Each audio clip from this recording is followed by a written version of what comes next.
Ya llegaron Nancy Flores y el maestro Miguel Vadillo para esta mesa de investigación, de diálogo contra línea, sin censura TV. Les agradezco mucho. Buenas noches, Nancy, ¿cómo te va? Buenas noches, Vicente, buenas noches a la audiencia. ¿Cómo te va, Miguel? Buenas noches. A ver, en el INE siguen con esta idea de censurar al presidente. Ya ayer hasta se burló de esto del... ¿La postdata? ¿Cómo le llaman? La postdata. Bueno, que sí, que no. Ya la verdad esto es un ridículo, ¿no? Sobre todo de la Comisión de Quejas y Denuncias. Entiendo que le han complicado más de lo que tal vez se imaginaba el camino a Guadalupe Tadei, la consejera presidente del INE, esos consejeros y consejeras que le apuestan todavía al viejo régimen de Lorenzo Córdoba y Ciro Murayama, de querer ser políticamente hablando una oposición desde el árbitro electoral. Pero esto es una locura, ¿no? Esto de, señor presidente, tiene que poner esto al principio de sus mañaneras. Señor presidente, ya no, quítelo. En fin, Nancy. Sí, y hay que recordar cuál es el origen de esto, Vicente, porque el propio 21 de septiembre de este año, el INE, el Instituto Nacional Electoral, lo publicó en un comunicado. En este comunicado de prensa donde daba a conocer que el presidente tenía que poner esta leyenda que el propio INE redactó, donde decía pues que esta conferencia es con fines propagandistas y que no se apegaba a la realidad. Y le acusaba al presidente López Obrador, el INE, de estar mencionando constantemente el tema de la transformación del país, de la cuarta transformación, y de cómo era su movimiento, el movimiento transformador, lo que según esta comisión, estos tres consejeros del Instituto Nacional Electoral, encabezados por Claudia Zavala, estaban argumentando que esto beneficiaba a los candidatos como Claudia Sheinbaum y perjudicaba a los candidatos de la derecha. Quien promueve este recurso, y en ese boletín está sentado, es Xóchitl Gálvez.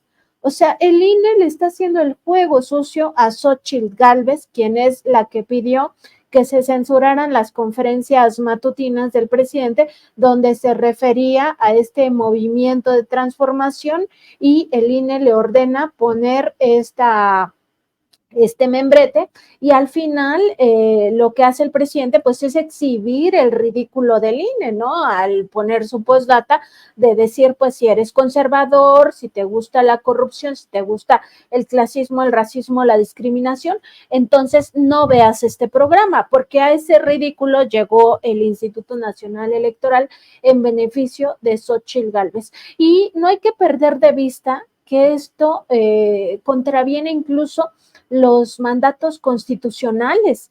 Aquí hay una violación a derechos humanos no solo del presidente de la República, sino también del pueblo de México, y es una violación al derecho humano a la libre opinión, una violación al derecho humano a la información, una violación a la libre expresión. Todos esos son derechos humanos, y el INE está pasando por encima de esos para beneficio del bloque conservador, como tú bien señalabas al inicio, Vicente. En realidad son los resabios de Lorenzo Córdoba, pero acompañados de los nuevos consejeros electorales, porque esa comisión de quejas y denuncias está integrada por 2 consejeros electorales que entraron en este 2023 por insaculación, porque no se llegó a un acuerdo en el Congreso, pero al final acaban siendo de esa misma corriente que busca privilegiar a la candidatura de Claudio X González Guajardo, que no olvidemos que es quien impuso en nombre del sector empresarial a Xóchitl Gálvez. Ahora sí que cuando no es el INE, es el Tribunal Electoral del Poder Judicial de la Federación, y vamos a decirlo claro, lo que viene no va a estar mejor ni más claro para el presidente, porque ya en el último año y con el proceso electoral encima, pues podemos pronosticar, y no tengo una bolita mágica ni nada que se le parezca, más de estos que consideramos muchos golpes censuradores desde el árbitro electoral, Miguel. Fíjense que el nivel de aceptación que hay social hacia el actual gobierno y concretamente al presidente de la República. Pero en fin, esa todo el trabajo que se hace desde las distintas dependencias gubernamentales. Esto ha metido mucha presión a estos órganos electorales en este caso, pero también a todo el Poder Judicial, a la Corte, a los jueces, a los magistrados, a los órganos autónomos. Se ha metido mucha presión porque se ha puesto ya la atención en ellos. Entonces, sí tienes toda la razón, que pueden venir, estamos viendo con esto que hizo la Comisión de Quejas, de prohibir que se ponga esta postdata, porque hay que decir, solamente dicen, no se debe de poner la postdata, pero sí el mensaje del INE, Ajá. Ese se mantiene. Exacto. Y es una clara censura. Solamente nosotros podemos decir qué se escribe y qué no se escribe. Hoy el presidente, bueno, ayer el presidente todavía leyó la postdata y la explicó además, dijo, porque acaba de llegar, entonces ya no hay que quitarla, ¿no? Me da a mí hasta un poco de risa cómo el presidente se burla de ellos, porque siempre sale con algo que los exhibe y no le causa problema, es decir, ya para él no son un problema todos estos órganos de impartición de justicia o supuesta impartición de justicia, considerando también que el INE es un árbitro electoral y el tribunal también, el tribunal electoral. Pero entonces, ellos ya traen una presión social que es muy interesante lo que está pasando y ya no pueden cometer tropelías. Por ejemplo, se hablaba que tenían que sancionar a Claudia Sheinbaum por la queja que había presentado, lo que estaba denunciando Marcelo Ebrard. Ya no se atreven a hacer una cosa como estas, de bajarla de la competencia, porque habría una verdadera revolución aquí de la sociedad. El presidente ha logrado esta parte muy atinadamente, contestar, salir al paso. Dijo el INE, le ponemos un mensaje ahí para exhibir que están cometiendo actos, le llaman ellos violaciones a la ley de promoción. Pero entonces el presidente sale al paso y dice, bueno, vamos a poner un mensaje, una postdata, y les da la vuelta constantemente con todo lo que hace. Y se burla de ellos, es la verdad.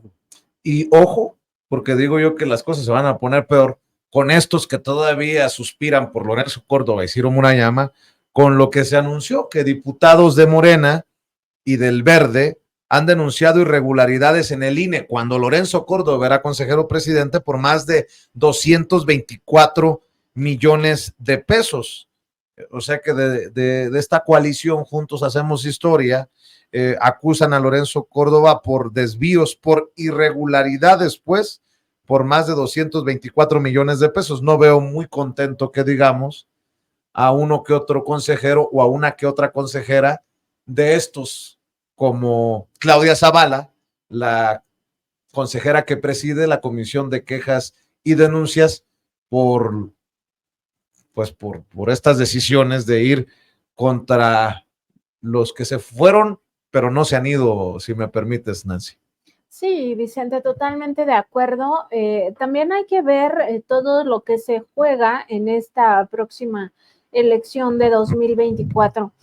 Cuando Miguel dice que el presidente les ha logrado dar la vuelta, yo no estoy tan segura. O sea, sí creo que los ha exhibido totalmente, pero también considero que estos órganos han hecho mucho daño. El Instituto Nacional Electoral, el Tribunal Electoral del Poder Judicial de la Federación han hecho mucho daño a la democracia y no de ahora, pues baste ver que ambos operaron los fraudes electorales de 2006 y 2012. E incluso en 2018, a pesar de la aplanadora del presidente López Obrador, no hay que olvidar que el INE incurrió en un domicilio falso para la recepción de los votos del extranjero, que fue una irregularidad escandalosa que, por supuesto, con el triunfo de López Obrador, pues ya nadie lo recuerda, pero es algo que ocurrió y que se operó desde ese instituto de Lorenzo Córdoba. Y en el caso del Tribunal Electoral, baste recordar que en la elección intermedia, pues le restó curules al Movimiento de la Transformación para asignárselos a la derecha. y eso significó en la Cámara de Diputados particularmente un golpe a pues estas reformas de carácter constitucional y también un golpe al tema del presupuesto de egresos. Entonces, sí, hay muchos temas pendientes y muchos temas que van a quedar, digamos, a la espera de qué sucede en las elecciones de 2024, entre ellas el llamado Plan C, que es muy importante que se entienda que masivamente, si se está con la cuarta transformación o si se quiere un gobierno humanista y no el gobierno neoliberal que promete Xóchitl Gálvez de vuelta a nuestro país, ¿no? Con todo lo que ello significa, porque ella está diciendo que reeditaría la guerra contra el narcotráfico de Felipe Calderón, como si nunca se hubiera enterado que García Luna pues estaba asociado con el cártel de Sinaloa. Ella también ha dejado en manos de José Ángel Gurría el tema del proyecto de nación, y se lo ha dejado porque a José Ángel Gurría lo escogieron los empresarios y ella no tiene voz ni voto en realidad. Entonces, ¿qué se puede esperar del ángel de la dependencia, como se le conoce a Gurría?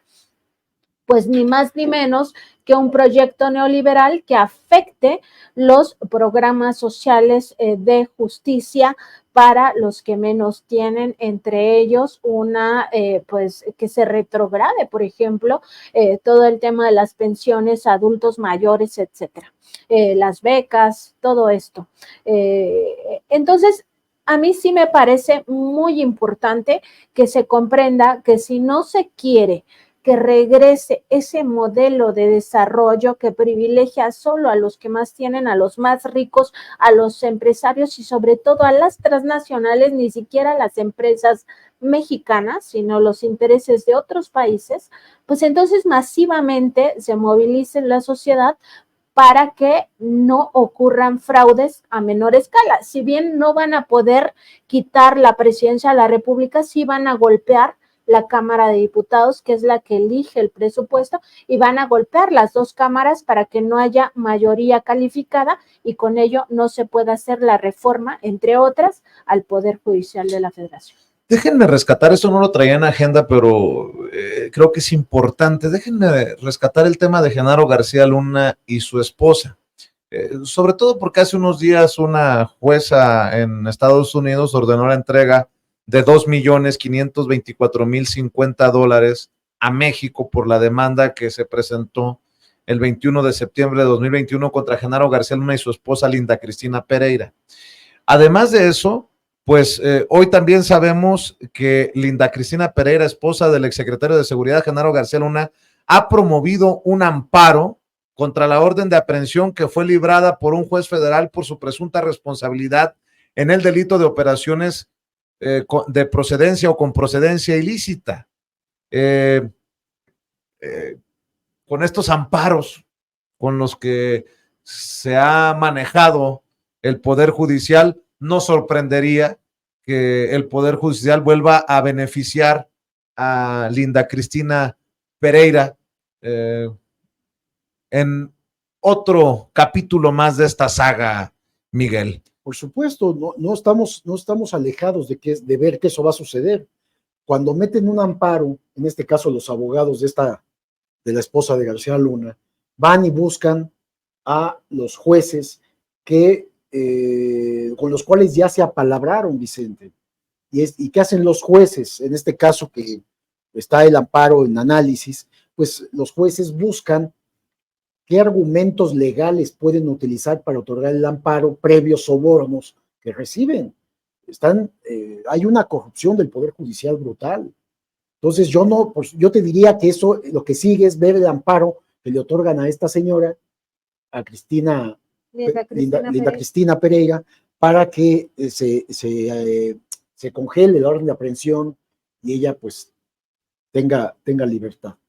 No tengo la menor duda, eso va a pasar. De hecho, estás adelantando lo que van a hacer. Bueno, eso ya se probó que el Poder Judicial eso está haciendo con los delincuentes. Hay que ponerle un ojo a personajes como Paloma Xiomara González, jueza segundo de distrito de amparo en materia penal, que admitió a trámite la demanda de garantías y fijó para el próximo 30 de octubre la celebración de la audiencia constitucional, donde se determinará si se le concede o no la protección a Linda Cristina Pereira. A ver, pues. Pero el nombre de esta jueza me suena muchísimo, ¿eh? No sé por qué motivo, ya ha estado en otros casos que han sido polémicos. Me suena, su nombre no es alguien común.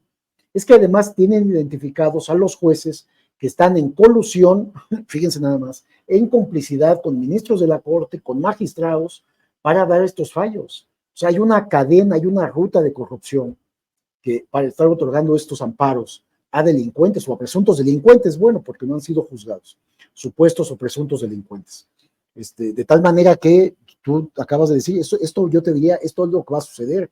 Ya trabajaron el tema en lo oscurito, cuando se presenta, cuando hacen su supuesto análisis, ya lo analizaron, ya tienen la respuesta y ya cobraron por adelantado lo que les van a pagar como sobornos. Es el camino que está usando el Poder Judicial para liberar a delincuentes. Y en ese sentido, ayer lo platicábamos con Miguel, Nancy, también hay que seguir revisando el tema de la propia ministra presidente de la Suprema Corte de Justicia de la Nación, Norma Piña, por el tema de la distribución o no de los libros de texto gratuitos en el norte del país, sobre todo en Coahuila y en Chihuahua. Se le está señalando por esto de, pues al estilo Luis María Aguilar, guardar el expediente no sé por cuánto tiempo y bueno, pues así se las gastan, ¿no? Sí, totalmente. Lo que dio a conocer el día de ayer la Consejería Jurídica de la Presidencia de la República, pues es esta dilación indebida en el caso de la distribución de los libros de texto gratuitos para los niños y niñas de Coahuila, y es una negligencia brutal la que se vive en la Suprema Corte de Justicia de la Nación bajo el amparo de que ellos fijan sus propios tiempos. Sí, pero los fijan de acuerdo con los intereses que están defendiendo, que no son los intereses de la justicia, porque en este caso de Coahuila, pues ya se había visto que de entrada Luis María Aguilar Morales, el otro ministro que tuvo el expediente y que decretó pues que se suspendiera la distribución, primero tiene un conflicto de interés que ya fue demostrado en la revista Contralínea, con esta participación activa en una asociación civil llamada Instituto Mexicano del Amparo, que pues litigó contra los libros de texto gratuitos. Ahí hay un conflicto de interés por el cual este ministro de entrada se debió de haber excusado de conocer el tema. No se excusa, da la suspensión temporal para que no haya esta distribución y como ya vieron que este tema del conflicto de interés se les puede volver una bola de nieve al interior de la Corte, lo que hacen es que lo resuelva ahora la primera sala. Pero en vez de pues mandar el expediente a la ponencia del ministro Arturo Saldívar, pues Norma Piña con esta pues falta de vergüenza, ¿no?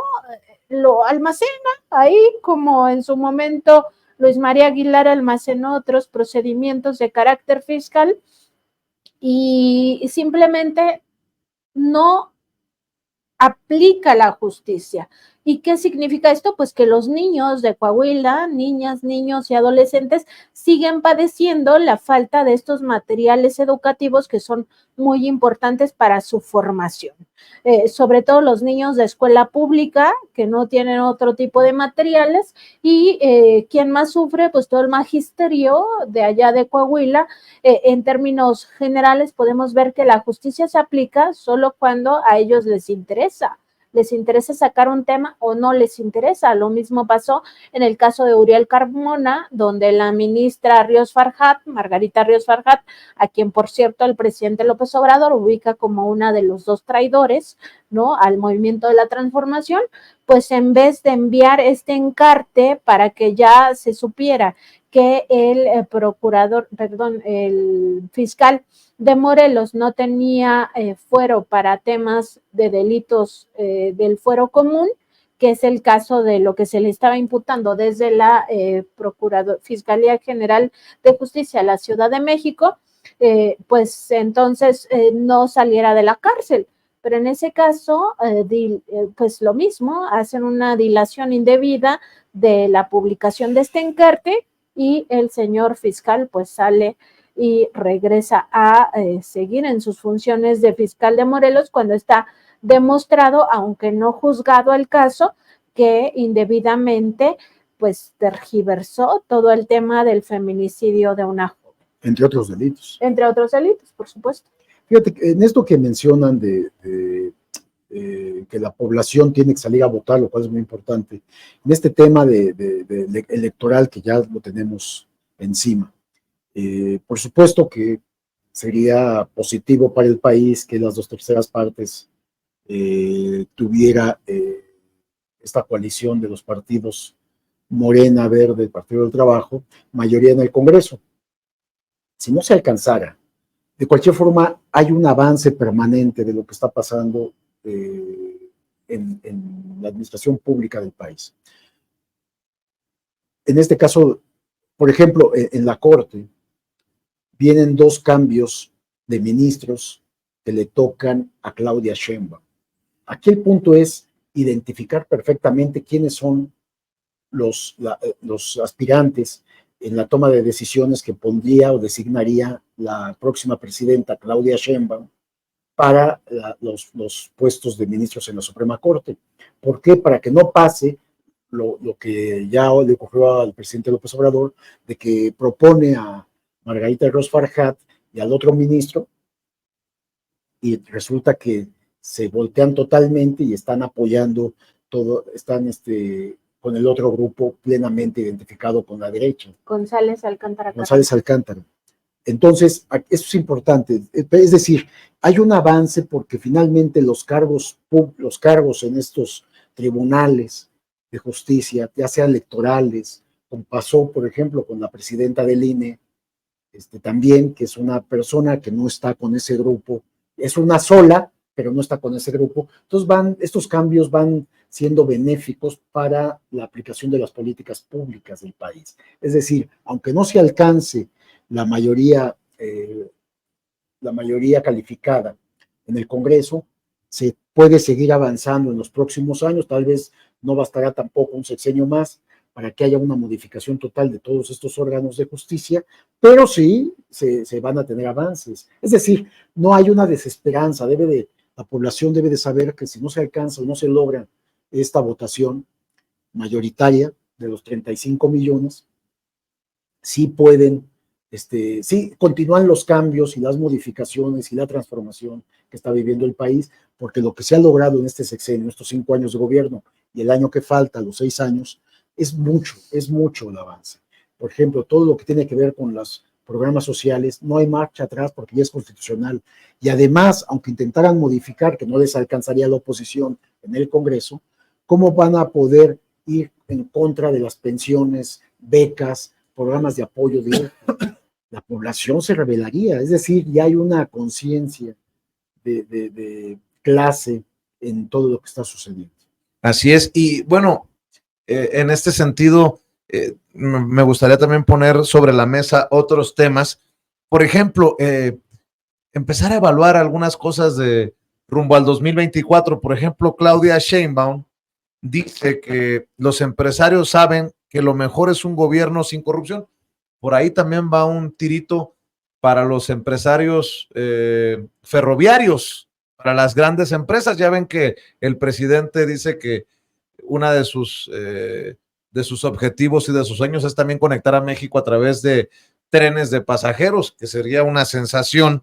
Dice la próxima candidata presidencial de Morena, como lo manejan en algunos medios de comunicación, que muchos empresarios respaldan a la 4T, y lo que llama la atención es que anda haciendo estos recorridos acompañada de Rommel Pacheco. Ayer precisamente lo platicábamos, Miguel, exclavadista del PAN, que se ha unido a los esfuerzos de Claudia Sheinbaum y que la acompaña en esta asamblea que encabezó en Manzanillo, Colima. No hay mayor satisfacción que alinear lo que uno piensa, sus ideas, con lo que uno siente, sus sentimientos, con lo que uno hace. Esa es la mayor satisfacción que va a tener en política y eso se logra en Morena, dijo Mario Delgado al darle la bienvenida a Rommel Pacheco. Bueno, se roban los titulares esto de la bienvenida a Rommel Pacheco, cuando creo que también es importante este mensaje a los empresarios. Dijo, y cito, los empresarios también saben que lo mejor que le puede pasar al país es que siga un gobierno en donde no haya corrupción y que sigan los gobiernos que apoyen a los que menos tienen en nuestro país, dijo Claudia Sheinbaum.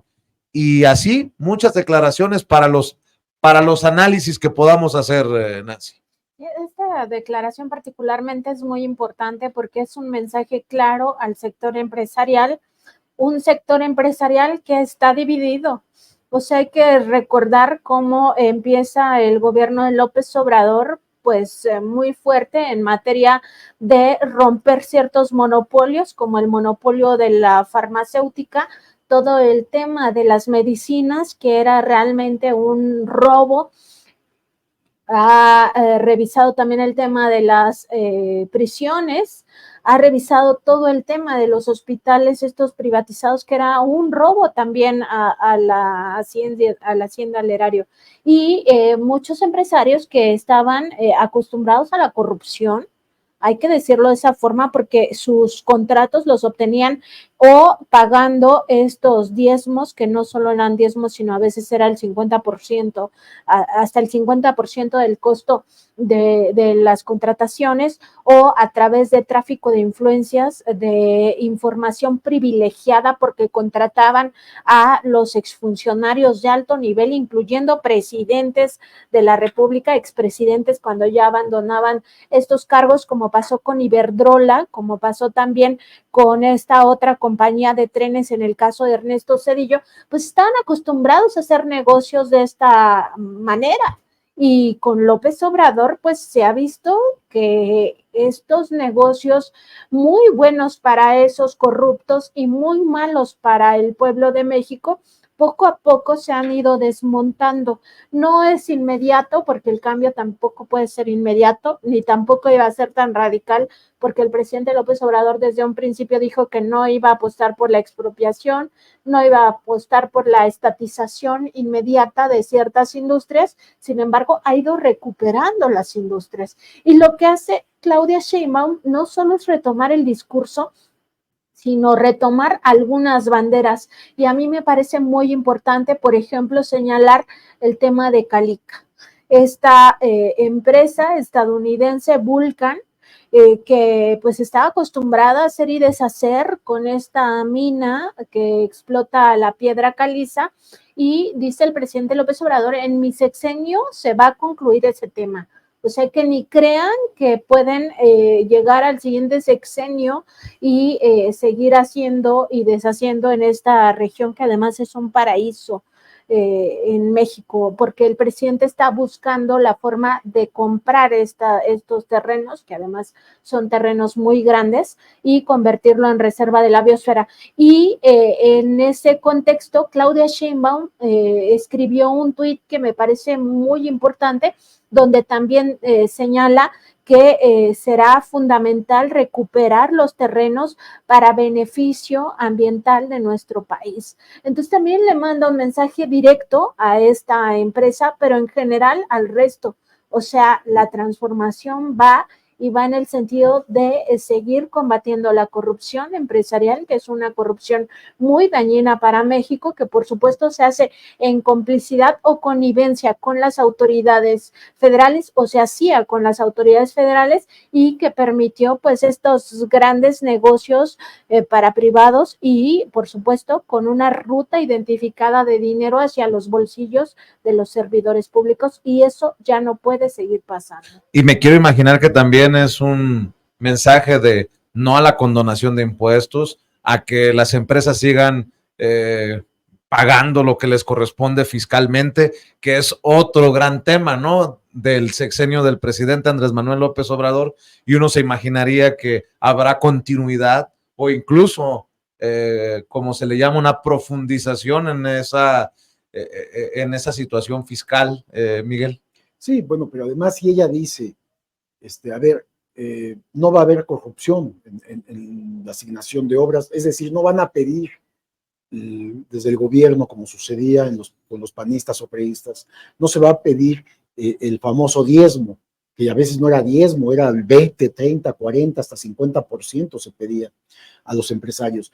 A un empresario que realmente quiere hacer negocios porque tiene una empresa que funciona, que opera, necesita contratos, hace una inversión, tiene una empresa que funciona, que compite para ganar los contratos, pues a ellos les interesa que no les cobren una comisión, que no paguen sobornos para que les den los contratos, que tiene capacidad de competencia. Esto estamos hablando es un llamado al sector empresarial que realmente busca competir en la legalidad. El llamado es, si ustedes son empresarios corruptos, no van a tener cabida para obtener contratos en el actual gobierno. Entonces, un empresario que ha hecho su labor empresarial con honestidad, no tiene problema.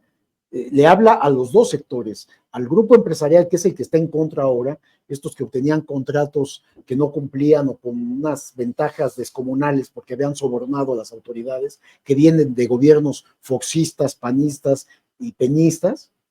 Es claro que el mensaje es muy importante, lo que les dice Claudia. A ver, no hay corrupción aquí, no va a haber corrupción en este gobierno que yo voy a encabezar, así que ustedes van a poder competir con libertad y van a obtener contratos sin problema alguno gubernamentales.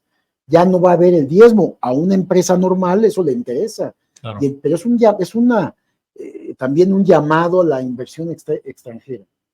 A ellos les interesa que no les cobren el 10%, este famoso diezmo, para obtener contratos, ¿no? De hecho, venían las empresas del extranjero y sabían que tenían que dar un moche a los funcionarios priistas o panistas en el pasado. El llamado ahora es, vamos en la ruta, vamos a continuar lo que está haciendo este gobierno, no se les va a cobrar ese porcentaje. Entonces, para ellos hay una mayor utilidad. Es decir, es un claro lenguaje, un mensaje muy sencillo y simple que le manda al sector empresarial, que va a hacer una labor de obtener utilidades, sí, pero en la honestidad total, ¿no? Hablando de mensajes, a veces son mensajes contrarios o hasta me sorprenden los de Xóchitl Gálvez. Ayer con Joaquín López Dóriga, dice Xóchitl Gálvez que llevará su gabinete, ella todavía sigue creyendo que puede ganar, a gente de partidos y también de fuera, que Miguel Ángel Mancera, Enrique de la Madrid, Ildefonso Guajardo y Beatriz Paredes trabajarán en su equipo. ¿Y dónde quedó lo ciudadano de este frente? ¿En dónde quedó pues el aire fresco? Claudio X. Sí. A ver, Mancera. Híjole. Con expedientes abiertos. Cuidado. Enrique de la Madrid, un junior de la política.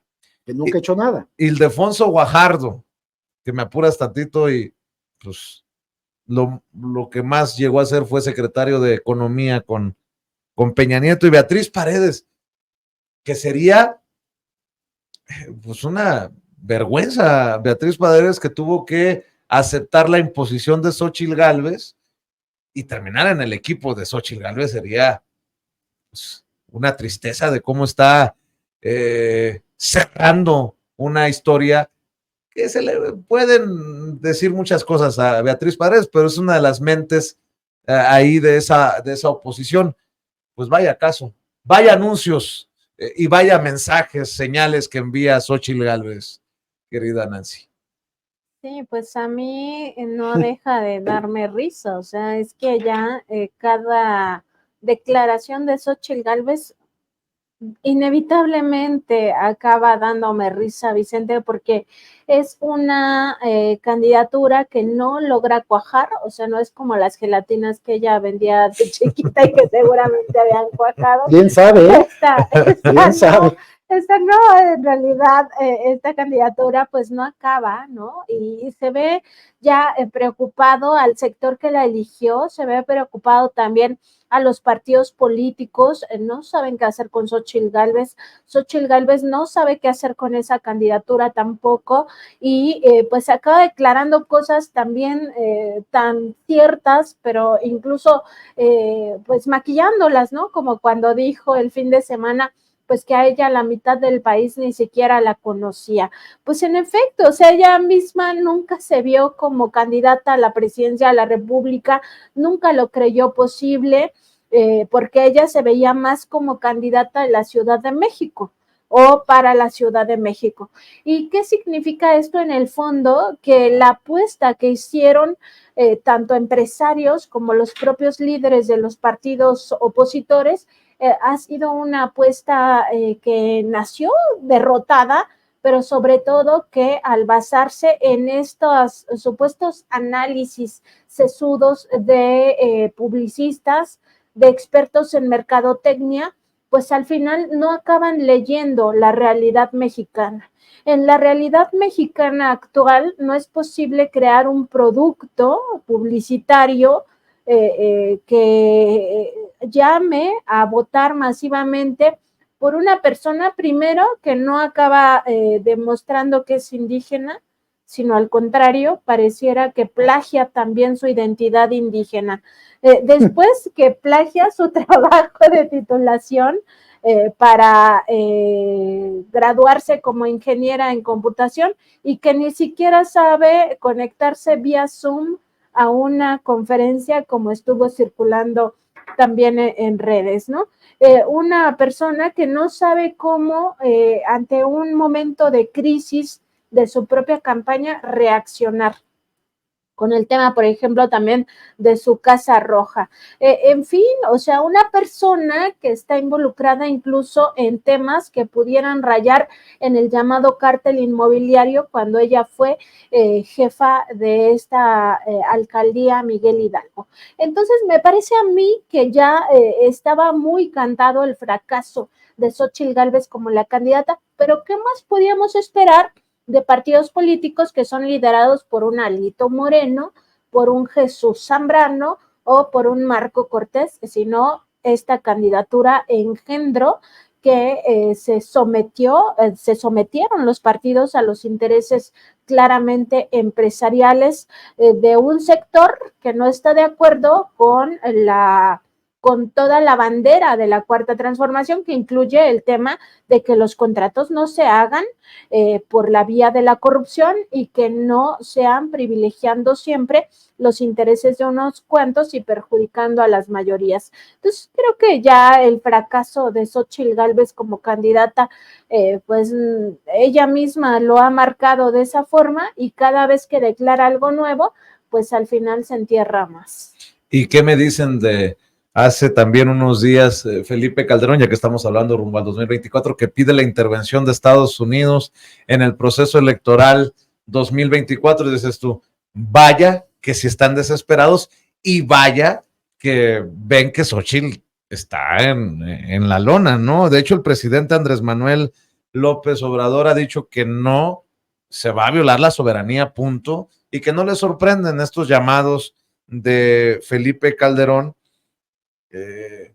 que pues sigue con sus conferencias en las que demuestra su gran capacidad en temas de narcotráfico, su gran conocimiento de cómo cortar la coca y estas cosas que circularon en videos de aquella conferencia que dio en Argentina, pero bueno, de ese nivel la oposición también en México, que esperan un manotazo de Estados Unidos en este proceso electoral del 2024. Pues a mí me gustaría que la participación de la justicia estadounidense alcanzara a Felipe Calderón con lo de García Luna. Pues sí. Eso sería bueno, interesante, que García Luna confiese cómo su cómplice Felipe Calderón permitió estos vínculos del gobierno panista con el narcotráfico y el crimen organizado, concretamente con el cártel de Sinaloa.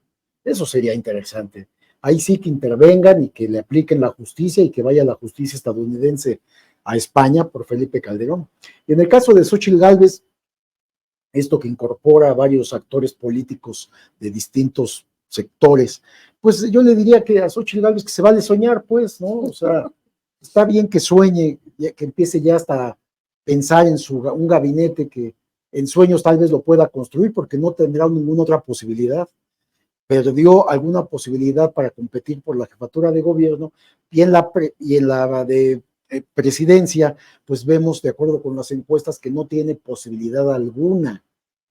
Más bien ya la oposición también lo sabe, pues el uso de nombres como Beatriz Paredes o Miguel Ángel Mancera o de la Madrid, que tampoco le sumarían algún punto adicional porque son de un enorme desprestigio por quienes son, no le ayudan tampoco y tampoco dicen nada porque finalmente ellos están conscientes, como toda la población, de que Xóchitl Gálvez no va a llegar a ningún lado.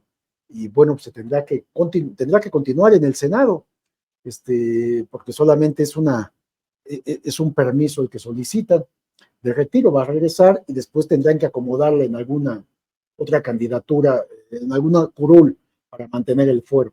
Pero no tienen posibilidad alguna, para ellos es muy claro eso, ¿no? Imagínense, ¿no? Cómo estarán las cosas para la audiencia que nos está viendo y escuchando, que ayer en el Senado, en conferencia de prensa, se reunieron personajes de diferentes grupos parlamentarios encabezados por Xóchitl Gálvez, y yo veía las imágenes, estaba Rubén Moreira, estaba Manuel Añorbe, estaba Gustavo Madero, estaba Kenia López Rabadán. Pura finísima persona. Y bueno, unidos para exigir que México apoye a Israel. La politización de este conflicto, que me parece también grosero, ¿no? Porque muchas veces es desde la ignorancia o con un sesgo que no ayuda al entendimiento de una situación como la que está ocurriendo al otro lado del mundo y que tiene al mundo precisamente en vilo y que va diametralmente opuesto a una contundente declaración de ayer de Alicia Bárcena, la canciller, que lo dice claro, y creo que es en referencia a la queja de la Embajada de Israel en México de que pues el mantenerse neutral termina beneficiando o apoyando al terrorismo. Bueno, Alicia Bárcena es muy clara, muy contundente en este mensaje que sube precisamente a redes sociales y dice, seamos claros, México aboga por la paz, el diálogo y la protección de civiles sin matices. Instamos a terminar con ataques indiscriminados y la violencia contra civiles por parte de Hamas y por parte del ejército de Israel en Gaza. Creo que también lleva un mensaje no solamente hacia afuera, sino hacia adentro, déjense de estar jugando a la politiquería con esto que es muy delicado y que genera toda clase de opiniones y de pasiones, ¿no? Por lo que está en juego y porque además es un conflicto histórico, Nancy. Es histórico y también hay que ver que las víctimas están de los dos lados y ninguna víctima vale más que otra. La vida humana vale exactamente lo mismo. Aquí no estamos ante subhumanos en el caso de los palestinos y por tanto lo que se requiere es una búsqueda de paz. Entonces a mí me parece que la posición de México es firme, pero al mismo tiempo vuelve a sus orígenes, los orígenes que están plasmados en la constitución política, que es exactamente no meternos en los conflictos de otros, pero además no promover la guerra. Nuestro país tiene que mantenerse en una ruta por la paz mundial, aunque parezca un eslogan desgastado. En realidad todos deberíamos apostar por la paz y no promover la guerra, porque las desgracias que conlleva la guerra, pues no solo es la muerte inminente de personas, como está ocurriendo en el conflicto Ucrania-Rusia, sino también significa dolencias al resto del planeta. El planeta sufre cuando se dan estas guerras de muchas formas, incluido el tema económico. pero no solo es el tema económico, todas las industrias sufren y al final también se genera un daño ambiental por el uso de estos misiles, en fin, cosas que ni siquiera podemos dimensionar. Entonces me parece que México tiene que ir en esa ruta, una ruta que está plasmada desde hace muchísimas décadas y que en realidad nuestro país debería pues incluso de promover acciones ante la ONU para sacarla también de esta parálisis, que es un poco la crítica que hacía al inicio de la semana el propio presidente López Obrador, de que la ONU está pues en una parálisis permanente, que no sabe cómo actuar. Entonces, si esta organización internacional ya no nos sirve también pensar como planeta que necesitamos otra alternativa para buscar la paz, para también tener una dimensión más clara de lo que significa para los pueblos pobres, para los pueblos sin voz, que grandes hegemonías militares los aplasten, porque en el caso de Palestina me parece muy claro que el terrorismo también ha venido desde Israel, o sea, decir que Hamas es el único terrorista en esta circunstancia que se está viviendo es un error. Israel también ha cometido cualquier cantidad de crímenes de lesa humanidad contra el pueblo palestino y eso no se suele ver por el silencio también cómplice de los medios corporativos. Ya que mencionabas la ONU, a mí me sorprende que el presidente destape a Héctor Vasconcelos, el senador Héctor Vasconcelos, como su representante. Sí, como su propuesta, es lo que buscaba decir, como embajador ante la ONU, ahora que se regresa Juan Ramón de la Fuente. Te lo digo porque aquí en este estudio, el propio Héctor Vasconcelos, cuando se manejaba quién llegaría en lugar de Marcelo Ebrard, yo le mencionaba, ¿no le gustaría, senador? Me decía, ya por mi edad, no estoy para esos trotes. Bueno, pues a mí me sorprende que ahora el presidente lo considere para ser el embajador ante la ONU, un señor en la extensión de la palabra, Héctor Vasconcelos, generoso siempre con este espacio libre como el viento. Ya ustedes me darán su opinión, pero otra cosa que hay que decir, no sé si quieres regresar a este tema, Miguel, pero ayer en conferencia de prensa, Mario Delgado se refirió a Marcelo Ebrard, por eso se lo voy a plantear a Miguel, que es un tema que hemos conversado en diferentes mesas de investigación contra Líneas Sin Censura, y Mario Delgado, el presidente de Morena, descarta una desbandada de legisladores ebrardistas. Dice Mario Delgado que ya se reunió con la mayoría de esos legisladores afines a la visión de Marcelo Ebrard y afirmó que le han dicho que ellos son leales al movimiento y de hecho señala en conferencia de prensa que ya tienen tareas asignadas para apoyar a Claudia Sheinbaum rumbo al 2024. Si esto es así como dice Mario Delgado, pues adiós Marcelo, y te quedaste chiflando en la loma solito, ¿no? Si ya tienen hasta tarea asignada rumbo al 2024, pues las golondrinas, por favor, que suenen duro. De esto último, porque también quiero comentar algo de lo de el comunicado o las declaraciones de la embajadora de Israel en México, pero de esto último, sí, yo sé que es más escándalo, más ruido lo que están haciendo para ganar posiciones políticas, pero por supuesto no van a romper con Morena. Los marcelistas y los monrealistas. Son 40, pero que por supuesto que no van a oponerse, no van a estar en contra ni del presidente de la República y no se van a atrever a tocar el presupuesto. Así que esto me adelantaban también hoy en la mañana en una reunión que tuve con funcionarios de gobierno, con analistas, que esta vez algo más de negociación, de posición para negociar, pero no va más allá del escándalo mediático que se le está dando a este impulso, ni tampoco que vayan a salir o a renunciar para irse a otro partido político y debilitar a esta fuerza que se está buscando en el Congreso. Pero bueno, volviendo al tema anterior, esta posición parcial e interesada, lógica, diría yo, de la embajadora de Israel en México, pues no podía decir otra cosa finalmente. Lo que deben de entender también que este país, que este gobierno sobre todo, pues es un gobierno que tiene una posición clara sobre la política internacional. No hay sumisión, como ya no lo hubo con Estados Unidos. Se le puso un freno a todas las decisiones estadounidenses.